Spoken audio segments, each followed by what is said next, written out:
ఓం నమః శివాయ శ్రీమాత్రే నమః. మిత్రులకి శ్రీభిలాషులకి అలాగే నేను ఇంతగా ఆదరిస్తున్న యూట్యూబ్ ప్రేక్షకులందరికీ కూడా పేరు పేరు ధన్యవాదాలు. మిత్రులారా, మీ అందరికీ పరాదేవత ఎల్లవెల్లా మీతో ఉండి మీ మనోవాంఛ నెరవేర్చాలని మనస్ఫూర్తిగా కోరుకుంటున్నాను.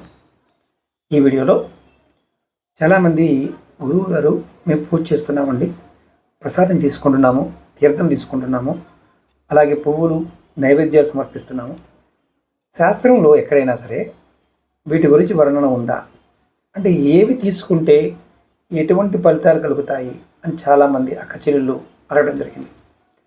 నేను మీకు ఈ సబ్జెక్ట్ మీద ఇంట్రెస్ట్ ఉంటే కంటిన్యూ చేయాలి, ఈ సబ్జెక్ట్ని కంటిన్యూ చేయాలంటే ఖచ్చితంగా మీరు ఓం నమః శివాయ అని కామెంట్ చేయండి. నేను ఎంతమంది కామెంట్ చేస్తారో దాని ప్రకారం ఈ సబ్జెక్ట్ మీద వీడియోలు చేస్తాను.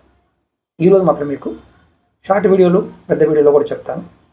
కొన్ని తీర్థాల గురించి చెప్తాను, అంటే మనం తీసుకుని తీర్థప్రసాదం ఉంటుంది కదా, దాని గురించి చెప్తాను. మొట్టమొదటిగా జలతీర్థం, రెండవది పానక తీర్థం, మూడవది పంచామృతంతో చేసిన తీర్థం, నాలుగవది కషాయ తీర్థం. ఈ పానక తీర్థము వీటి గురించి మీకు ఒక్కొక్కటి ఎక్స్ప్లెయిన్ చేస్తాను.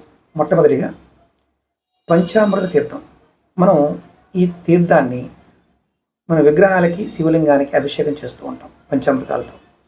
ఆ అభిషేకించిన పదార్థాన్ని మనం ప్రసాదంగా తీసుకోవడం వల్ల మనకి సకల పనులు అఖండ విజయం లభిస్తుంది. అలాగే మనం మరణించిన తర్వాత బ్రహ్మలోక ప్రాప్తి కలుగుతుంది. పానక తీర్థం, ఈ పానక తీర్థాన్ని మనం ఎక్కువగా లక్ష్మీ నరసింహస్వామి గుడిలో వింటూ ఉంటాం, అక్కడ నైవేద్యంగా పెడుతుంటారు.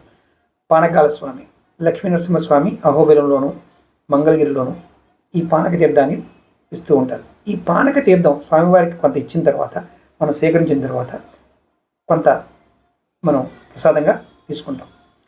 జ్ఞాపకశక్తి పెరుగుతుంది, అలాగే నీరసం దరిచేరదు.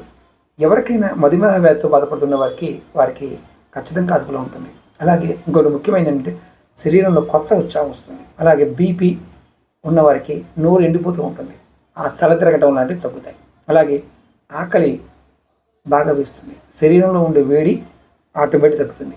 అలాగే జలతీర్థం వల్ల మృత్యువు, సర్వరోగాలు ఇలాంటివి నివారిస్తాయి.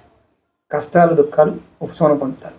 కషాయ తీర్థాన్ని మనకి కామాఖ్య దేవాలయంలోనూ, అలాగే కొల్లాపూర్లోను, హిమాచల్ ప్రదేశ్లో మొకాంబికా దేవి దేవాలయంలో ఈ తీర్థం ఇస్తారు, ఎటువంటి రోగాలైనా తగ్గించడానికి. ఇది ఎవరైనా గుడికి వెళ్ళినప్పుడు ఖచ్చితంగా తీర్థం తీసుకోండి, ఇది మర్చిపోకుండా తీసుకోండి. ఇది కూడా ప్రసాదం. నెక్స్ట్ వీడియోలో మీకు పత్ర ప్రసాదం గురించి చెప్తాను. మీకు ఈ వీడియో నచ్చినట్టు లైక్ చేయండి, ఛానల్ సబ్స్క్రైబ్ చేసుకోండి, పక్కన ఉన్న గంట సింబల్ యాక్టివేట్ చేసుకోండి, 10 మంది మిత్రులకి షేర్ చేయండి.